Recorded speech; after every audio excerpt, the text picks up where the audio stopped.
Oi, gente! Bem-vindos! Hoje é a nossa quinta live, nossa última live da semana.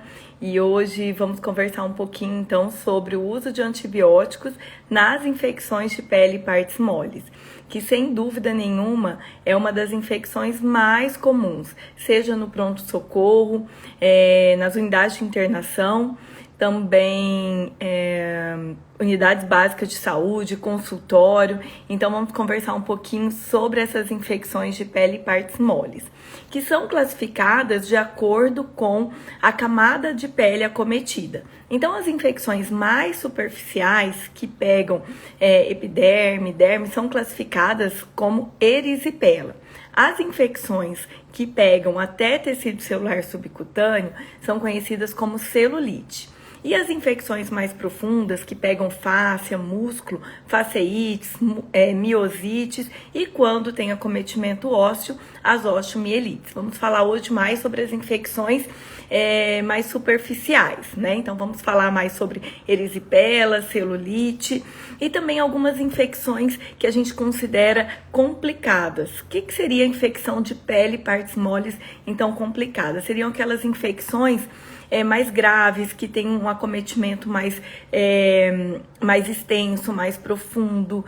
E um dos exemplos clássicos é o pé diabético, que muitas vezes forma aquela secreção purulenta, áreas de necrose extensa, e é uma causa de morbidade, até mesmo mortalidade importante, e que compromete muito a qualidade de vida desses pacientes.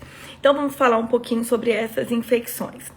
Para começar falando, então, antes de falar sobre a escolha do antibiótico, que é o centro da discussão, a gente tem que sempre lembrar qual que é o foco. Mais uma vez, é aquele raciocínio, né? Aquelas perguntas que a gente vem falando sempre. Qual que é o foco de infecção? Aqui a gente está falando de pele e partes moles. Importante entender essa classificação, porque, de acordo com a classificação, a gente vai pensar mais em um patógeno do que em outro.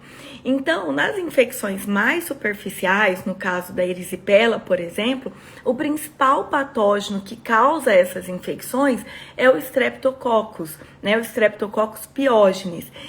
E nas infecções um pouco mais profundas, no caso da celulite, as infecções o patógeno que mais provavelmente está fazendo essas infecções é o Staphylo aureus. Então, infecções mais superficiais, que é a erisipela, Streptopiógenes, e infecções mais profundas, como é o caso da celulite, é o Staphylo aureus. E como que a gente delimita isso? Como que a gente define isso na prática? Como que a gente a apresentação clínica para a gente tentar definir isso? Então, as infecções mais superficiais, no caso a erisipela, são infecções que a gente consegue delimitar melhor a pele acometida da pele sã. Então, a gente vê que tem uma faixa de delimitação mesmo entre a pele acometida e a pele sã.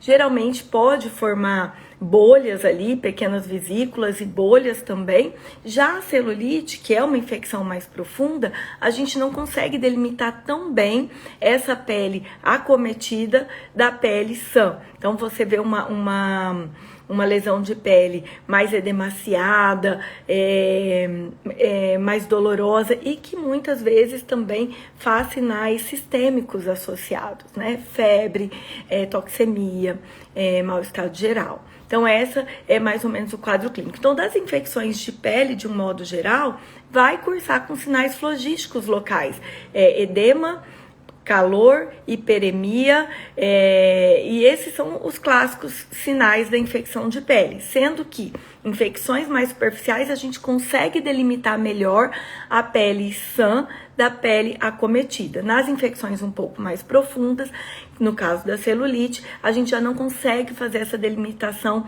tão claramente. É claro que no dia a dia, na beira do leito, ali no consultório, né, no pronto-socorro, muitas vezes a gente não consegue delimitar tão bem isso, e a dúvida permanece. É uma erisipela, ou seja, eu preciso cobrir só estrepto, ou é uma celulite, uma infecção mais profunda, e eu tenho que cobrir estafilococcus? Então, Então, muitas vezes a gente não consegue fazer essa diferenciação ali na nossa prática. E muitas vezes o que a gente faz? Assume como uma infecção de pele partes moles e faz uma cobertura, então, para estrépito e estáfilo, que são os patógenos que mais comumente causam esse tipo de infecção. E qual que é a importância de diferenciar, né, essa diferenciação entre o estrépito e o estáfilo? O que isso impacta na escolha do antibiótico? Bom, o estrépito, ele normalmente é sensível às penicilinas. Então, a amoxicilina, ceftriaxona, geralmente são antibióticos que vão cobrir bem estreptococos. Já o estafilococcus, desde a descoberta lá atrás das penicilinas, logo o Staphylococcus conseguiu criar mecanismos de resistência contra as penicilinas, produzindo enzimas que inativam esses beta-lactâmicos.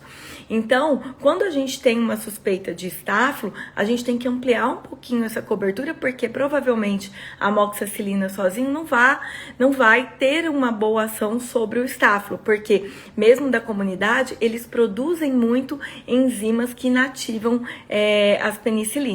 Então, por isso que isso impacta, né? Estrépito, estáfilo, impacta na escolha do antibiótico, porque o estrépito geralmente é sensível, mas o estáfilo, mesmo da comunidade, produz muita enzima beta-lactamase, penicilinase, que inativam, então, essas penicilinas. Por isso que eu preciso de uma cobertura um pouco, então, mais ampla, pensando em estafilococcus. Bom, então, dado o quadro clínico, dados os principais patógenos, que são os gram-positivos, estrépito, infecções mais superficiais, estáfilo, infecções mais profundas, lembrando que muitas vezes a gente não consegue fazer essa diferenciação clínica ali na beira do leito. Então, o que acontece? A gente acaba fazendo uma cobertura para esses dois principais patógenos, estrépito e estáfilo. E aí, qual o antibiótico? Aí entra uma outra pergunta que a gente sempre tem que fazer na hora de escolher o antibiótico. Qual que é a gravidade desse quadro? Eu preciso internar o paciente, escolher um antibiótico endovenoso, ou eu posso tratar esse paciente em forma ambulatorial? E o que define isso é a gravidade do quadro. Então, muitas vezes você tem uma celulite extensa, paciente toxemiado, então eu preciso internar esse paciente e iniciar, então, uma antibiótico terapia endovenosa. Já um quadro com uma extensão menor, paciente clinicamente bem, eu posso tratá-lo de forma ambulatorial, com uma escolha de antibiótico via oral. Então, a extensão e o quadro clínico nos ajuda muito a definir onde que eu vou tratar esse paciente, então qual antibiótico que eu vou dar, via oral ou endovenoso. Uma outra situação também é descompensação de comorbidades.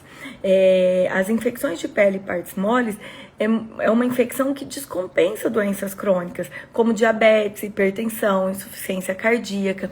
Então, muitas vezes, apesar da extensão pode até não ser tão grande, mas o paciente tem sua comorbidade descompensada. Então, é um outro critério de internação hospitalar. E aí, nesse caso, eu vou preferir um antibiótico endovenoso para otimizar o tratamento desse paciente, além de otimizar todo o suporte clínico, né? Dar o suporte clínico para o paciente para poder otimizar as suas comorbidades. Tá. E aí, então, vamos lá. Para o paciente que eu escolhi tratá-lo ambulatorial. O paciente está bem clinicamente, é uma infecção não tão extensa, suas comorbidades estão controladas. Então, qual o antibiótico que eu vou escolher? Pensando que eu quero cobrir, então, gram-positivo, estrépito e estáfilo, os antibióticos que a gente tem de melhor alternativa seria a amoxicilina com clavulanato, porque o clavulanato inibe a beta-lactamase, a penicilinase, que o estáfilo possa estar produzindo, e tem uma boa ação também contra o estrépito. Além do que, a amoxiclavulanato também tem boa ação contra alguns gram-negativos, como Escherichia coli e até mesmo anaeróbio. Então, mesmo em infecções muitas vezes com secreção, um pé diabético às vezes não tão complicado, você pode escolher a amoxicilina com clavulanato. É uma ótima escolha, penetra muito bem ali no sítio de infecção e tem uma boa ação contra esses principais patógenos. Como alternativa também, ainda no paciente ambulatorial, ou seja, escolha por via oral, eu posso dar uma cefalosporina de primeira geração, como a cefalexina, que também tem boa ação contra o estrépito e contra o estáfilo. Qual que é, talvez, uma questão que às vezes a gente não usa tanto a cefalexina, é porque ela é de 6 em 6 horas. Então a adesão ao tratamento pode ser um pouco prejudicada por conta dessa posologia. 6 em 6 horas, o paciente acaba esquecendo, logo ele melhora, então ele para. Então é uma situação que às vezes é um bom antibiótico, pega muito bem, mas é de 6 em 6 horas, o que pode não ter uma adesão tão boa. Além do que, é um antibiótico caro. E ainda de 6 em 6 horas, provavelmente o paciente tem que comprar uma quantidade maior, então o tratamento acaba ficando mais oneroso do que com a amoxicilina clavulanato. E uma outra opção seria a clindamicina, que também é um antibiótico que tem boa cobertura contra estrépito e estáfilo e também age muito bem em pele e partes moles. Então a clindamicina também é uma boa escolha. O grande problema são seus efeitos adversos. Então pode cursar, assim como outros antibióticos, mas é um dos que mais cursa com colite pseudomembranosa, mas é uma ótima escolha. Então, em via oral, a gente pode dar amoxicilina com clavulanato, cefalexina, lembrando da posologia, e também a clindamicina, que também é uma boa escolha e é de 8 em 8 horas. A amoxiclavulanato é de 12 em 12 horas, então é uma boa escolha. Já para os pacientes que necessitam de internação hospitalar, ou seja, a extensão da infecção ou a gravidade do paciente por conta de suas comorbidades descompensadas, enfim, você decidiu internar esse paciente, aí qual antibiótico que eu posso prescrever? Aí eu tenho que pensar, se eu quero cobrir Streptococcus e Staphylococcus, a ceftriaxona é um antibiótico que cobre muito bem estrépito, mas já não tem uma boa cobertura para o estáfilo. E aí eu posso associar a oxacilina. A oxacilina, ela é o melhor antibiótico para infecções estafilocócicas graves, ou seja, aquele paciente que eu preciso internar. Então, sem dúvida nenhuma, Staphylo aureus, vindo da comunidade, a oxacilina é o melhor antibiótico. O grande problema é que ela também tem uma posologia difícil, de 4 em 4 horas. E a oxacilina não tem boa cobertura contra o estrépito. Então, na internação, provavelmente eu preciso fazer uma antibiótico terapia associada. Um que vai fazer uma boa cobertura contra o estrépito e outro antibiótico que vai cobrir bem o Staphylococcus. Então, ceftriaxona para estrépito e oxacilina para estáfilo é uma boa associação. E uma outra associação que a gente usa muito é a ceftriaxona, cobrindo bem o estrépito, e a clindamicina para pegar bem estáfilo e também pegando muitas vezes anaeróbios. Então, infecções de pele e partes moles, como pé diabético, muitas vezes aquelas infecções complicadas, onde tem secreção, odor fétido, muitas vezes necrose, onde eu tenho ali uma infecção polimicrobiana, eu tenho que ampliar minha cobertura. Ceftriaxona e clinda é uma ótima escolha. Ceftriaxona pega bem estrépito, clinda pega bem estáfilo e pega bem anaeróbio. Além do que, a clindamicina, ela tem um efeito antitoxina contra as toxinas que o estrépito libera. Então, a clindamicina também tem esse outro efeito, além do seu efeito antimicrobiano. Então, para os pacientes que vão internar, eu posso utilizar a ceftriaxona com a oxa ou a ceftriaxona com a clinda. Isso tudo eu tô falando de infecções vindas da comunidade, onde o estáfilo, principalmente, é sensível à oxacilina. Por quê? O estáfilo resistente à oxacilina, ele vai ser resistente a todos os beta-lactâmicos. E aí eu tenho que sair da classe dos beta-lactâmicos e partir para uma outra classe. E aí, dentre as opções, que é o que a gente chama de MRSA, Staphylo aureus resistente à oxacilina ou meticilino resistente, eu tenho ou que partir para outra classe, eu tenho que sair dos beta-lactâmicos. E aí a gente tem como opção os glicopeptídeos, como a vanco e a teicoplanina, daptomicina ou linezolida, que são os antibióticos hoje que a gente mais utiliza para o tratamento de estáfilo resistente a oxa, tá? Porque resistente à oxa é resistente a todos os beta-lactâmicos, então eu tenho que trocar de classe de antibiótico. A cipro é um antibiótico que, a princípio, tem cobertura contra o estáfilo, né? Mas há um aumento da taxa de resistência. Então, é muito arriscado você usar cipro por conta do seu uso indiscriminado, utilizar cipro para o tratamento de infecções de pele e partes moles, infecções por gram-positivos. A gente acaba resguardando a cipro para as infecções por gram-negativos mesmo.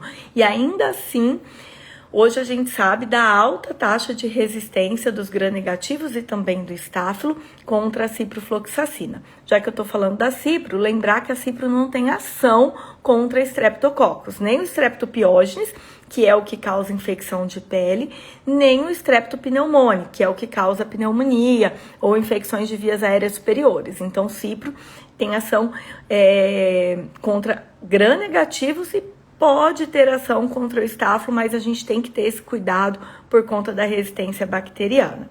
E o estáfilo resistente à oxa sair da classe dos beta-lactâmicos e partir para uma outra classe, e aí lembrando dos glicopeptídeos e também da aptomicina e linezolida. Todos eles têm boa ação contra o estáfilo, em foco de pele e partes moles. Então, infecções de pele, inclusive osso, tanto os glicopeptídeos como a daptomicina e também a linezolida tem boa ação contra essas bactérias no foco de pele e partes moles. Então, estaria muito bem indicado.